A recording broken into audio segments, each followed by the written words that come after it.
अध्यक्ष महोदय, सन्माननीय ज्येष्ठ सदस्य सुधीरभाऊ मुनगंटीवार यांनी या विधेयकाच्या माध्यमातून महाराष्ट्र शासकीय कर्मचाऱ्यांच्या बदल्यांचे विनियमन आणि शासकीय कर्तव्य पार पाडताना होणाऱ्या विलंबास प्रतिबंध अधिनियम 2005 च्या कलम 3 मधील पोटकलम 1 मध्ये काही बदल प्रस्तावित केले आणि त्यामध्ये अशा कर्मचाऱ्यांचे धारण केलेल्या पदावरून कार्यक्षमता, तत्परता व सचोटी या आधाराशिवाय त्या पदावरून किंवा त्या विभागातून बदली करण्यात येणार नाही असा मजकूर दाखल करण्यासाठीचा हा प्रस्तावित बदल या ठिकाणी मांडला। सन्माननीय अध्यक्ष महोदय, मी आपल्या माध्यमातून सन्माननीय ज्येष्ठ सदस्य सुधीरभाऊंना निवेदन करीन की त्यांनी हा प्रस्ताव आणि हे विधेयक मागे घ्यावं। याचं कारण काय मी त्या पुढे विश्लेषण करेन। सन्माननीय अध्यक्ष महोदय, या प्रस्तावावर आणि या बिलावर बोलताना सन्माननीय सुधीरभाऊंचं मी पहिल्यांदा धन्यवाद देतो की माननीय सुधीरभाऊंनी माझ्याबद्दल 4 चांगले शब्द काढले, माझं गुणवर्णन केलं। माझा समज आहे ते त्यांचं सत्यकथन असेल आणि म्हणून त्याबद्दल मी त्यांच्याबद्दल आणि जसं सुधीरभाऊ म्हणाले की माझ्या गुणांचं वर्णन करताना मी रत्नपारखी असं म्हटल्यामुळे मी त्यांच्यावर काम केल्यामुळे संघटनेत सुद्धा, सरकारमध्ये सुद्धा आणि सहकारी म्हणून सुद्धा मलाही त्यांच्या गुणांचा परिचय जो या महाराष्ट्रातील संबंध नागरिकांना सभागृहाला आहे। आणि म्हणून विचार करत होतो की सुधीरभाऊंनी या पद्धतीने आवाहन या सभागृहाला केलंय, मला सुद्धा केलं, आपल्याला सुद्धा केलं। आणि मग सुधीरभाऊंच्या त्या सगळ्या गुणवर्णनांचा परिचय ते कुठल्या कुठल्या गोष्टींचे धारक आहेत, कुठल्या कुठल्या गोष्टीने युक्त आहेत असं करायचं झालं तर मला काही शब्द सुचले की सुधीरभाऊ तुम्ही बलवान आहात, सुधीरभाऊ तुम्ही धैर्यवान आहात, तुम्ही बुद्धिवान आहात, तुम्ही चारित्र्यवान आहात, तुम्ही असलेल्या परिस्थितीमध्ये दयावान पण आहात आणि तुम्ही क्षमतावान आहात हा महाराष्ट्र ओळखतो। तुम्ही कर्तृत्ववान आहात, कर्तव्यवान आहात। सभापती महोदय, सुधीरभाऊ सामर्थ्यवान आहेत, वेगवान तर आहेतच। सुधीरभाऊ तुम्ही कृपावान आहात, वैभववान आहात, कीर्तिवान आहात, निष्ठावान पण आहात। अडचणीत सुद्धा निष्ठा ठेवल्या पाहिजे आणि त्यामुळे निष्ठावान आहात। तुम्ही प्रभावशाली असल्यामुळे प्रभाववान आहात, तुम्ही विवेकाचा सागर असल्यामुळे विवेकवान आहात। चातुर्य तर तुमच्या नसानसात भरलाय, त्यामुळे तुम्ही चातुर्यवान आहात। आशावादाने भरलात त्यामुळे आशावान पण आहात आणि सत्यकथन करता म्हणून सत्यवान पण आहात। आणि म्हणून अशा सगळ्या वाणांचा परिचय तुमच्याबद्दल असल्यामुळे तुम्ही सत्य परिस्थितीला समजून येणारे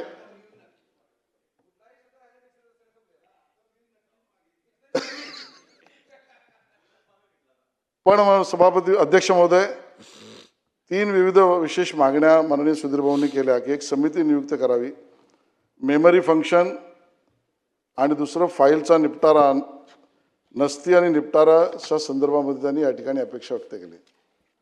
मला वाटतं अध्यक्ष महोदय आपण हे जाणताच की आपल्या मंत्रालयीन विविध पदांमध्ये आपल्याकडे 5485 मंजूर पद आहेत, त्यावर कार्यरत 4187 आपले अधिकारी वर्ग, कर्मचारी वर्ग आहेत आणि अधिसंख्येमध्ये 36 पदावर काम करणारी आपली सगळी मंडळी आहेत।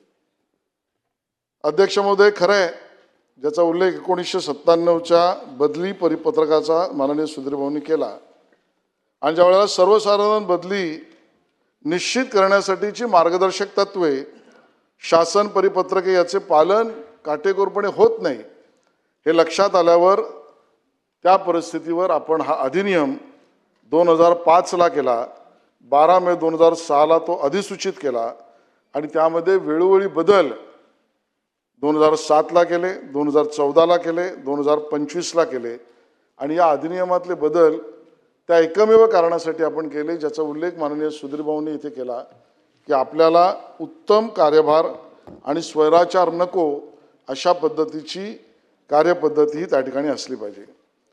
अध्यक्ष महोदय, 3 विशेष शब्दांवर सुधीरभाऊंनी हे खाजगी विधेयक मांडताना त्याचा आग्रह धरला आणि त्या आधारावर त्यांनी असं म्हणणं मांडलं की कार्यक्षमता, तत्परता व सचोटी या आधारावर या पदावरून किंवा त्या विभागातून बदली करण्यात येणार नाही असा मजकूर करावा.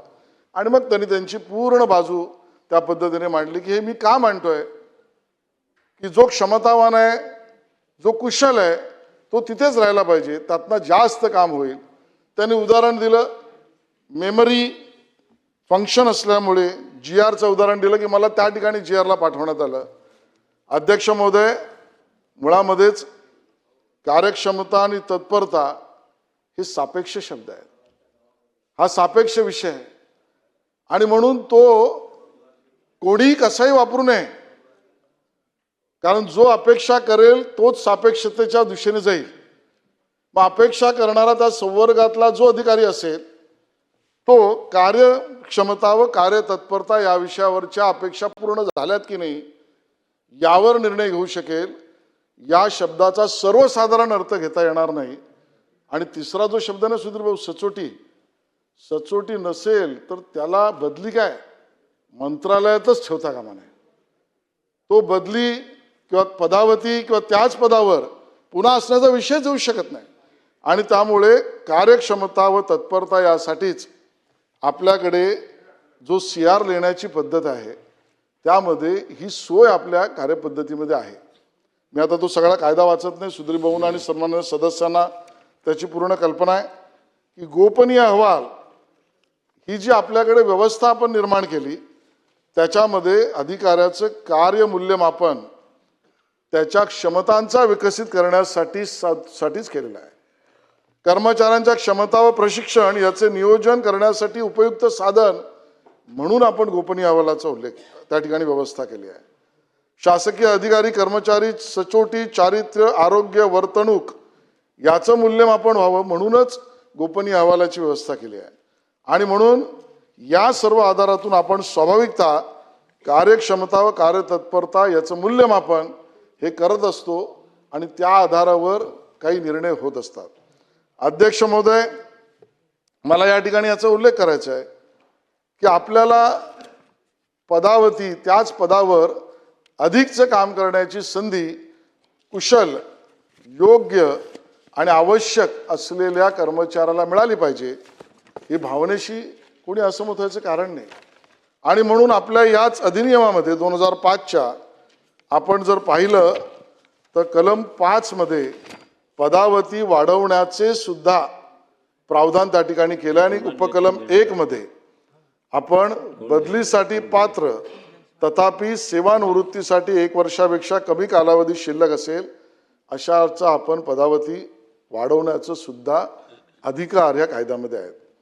दुसरं, जो कर्मचारी एका विशिष्ट कामासाठी आवश्यक ती तांत्रिक अर्हता किंवा अनुभव धारण करणारा असेल तर त्या पदासाठी योग्य बदली कर्मचारी, कारण हे तांत्रिक अर्हतेचं पद आहे त्यामुळे सुद्धा त्याचा पदावती वाढवता येतो. आणि तिसरं, कर्मचारी एखाद्या प्रकल्पावर काम करीत असेल आणि प्रकल्प पूर्णतेच्या शेवटच्या टप्प्यात असेल, कारण तो प्रकल्प अडून पडला नाही पाहिजे, नागरिकांचं नुकसान व्हायला नको, विकास किंवा कार्यक्षमतेवर अडीअडचणी यायला नको, म्हणून सुद्धा पदावती करण्याचं प्रावधान कलम 5 मधल्या उपकलम 1 मध्ये आहे.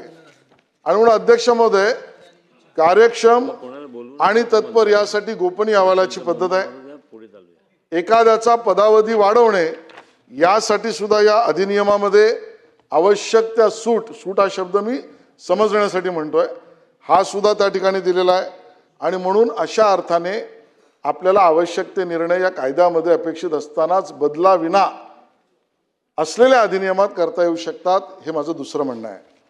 तिसरं, अध्यक्ष महोदय, ज्या वेळेला आपण असा प्रस्ताव मांडू आणि त्या प्रमेयावर बदल्या नको, विभागात असो किंवा डेस्कवर असो, असं जर नाही म्हटलं तर कार्यक्षमता, तत्पर आणि सचोटी आत्ता काम करत असलेल्याच कर्मचाऱ्याकडे आहे, अन्य कोणाकडे नाही, असा त्याचा उलटा अर्थ, गैरअर्थ निघू शकतो. आणि म्हणून त्यामुळे अध्यक्ष महोदय, होईल काय, या पद्धतीने जर आपण प्रस्तावित कायद्यातल्या बदलाप्रमाणे जर आपण भूमिका घ्यायला लागलो तर आता बसलेला आणि त्याच्यावर मेहरबान असलेला वरचा अन्य कोणी कुठलाही, यामुळे तोच तत्पर जर ठरला तर बाकीचे अतत्पर ठरतील, बाकीचे असुचित ठरतील, बाकीचे अकार्यक्षम ठरतील का, ही चिंता आपल्याला करण्याची आवश्यकता आहे. आणि मग त्यामुळे होईल काय, हे निकष व्यक्तिसापेक्ष असल्यामुळे एखाद्या अधिकाऱ्याची त्या पदावरून बदली होणारच नाही. आणि मग ही भावना जी आहे ती अन्य कर्मचाऱ्यांमध्ये आणि अधिकाऱ्यांमध्ये नकारात्मकता वाढवेल. केवळ तेवढंच नाही तर त्या पदावर काम करणाऱ्या व्यक्तीची ती मक्तेदारी होईल आणि यामध्ये मोठ्या प्रमाणात अन्य कर्मचारी आणि अधिकाऱ्यांच्या तक्रारी सुद्धा येण्याचा धोका आपल्याला टाळता येणार नाही. आणि म्हणून कलम 5च्या पोटकलम 1 मध्ये पदावधी वाढवण्याची सुविधा आहे. गोपनीय अहवालामध्ये त्याच्याबद्दलचं कार्यमूल्यमापन आहे.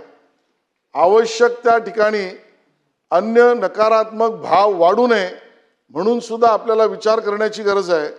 आणि म्हणून या अर्थाने मला असं वाटतं की या आपल्या प्रस्तावित बदलाचा आपला जो ठराव नाही, आपलं बिल जे आहे, विधेयक जे आहे ते आपण मागे घ्यावं असं मी आपल्याला त्या ठिकाणी विनंती करतो. आणि बरोबरीने आपण नसती निपटारा या विषयात सुद्धा काही अपेक्षा आणि भूमिका मांडल्यात, ज्यामध्ये सर्वसाधारणपणे कोणतीही फाईल ही 7 कामाच्या दिवसांपेक्षा अधिक काळ प्रलंबित राहणार नाही असा सुद्धा कलम 10 मध्ये शिस्तभंगाच्या कारवाईमध्ये त्याचं प्रावधान आहे. दुसऱ्या कोणत्याही विभागाकडे विचारार्थ पाठवण्याची आवश्यकता नसलेल्या फायलीच्या संबंधात संबंधित विभाग त्या प्रकरणावर 45 दिवसाच्या आत निर्णय घेईल. सर्वसाधारणतः 45 दिवसाच्या आत विभाग निर्णय घेईल याचा अर्थ त्या विभागाच्या तत्कालीन सचिव असेल, मंत्री असेल, अन्य अधिकारी असतील, या सगळ्यांना सुद्धा 45 दिवसाच्या आत निर्णय घेण्यात येईल.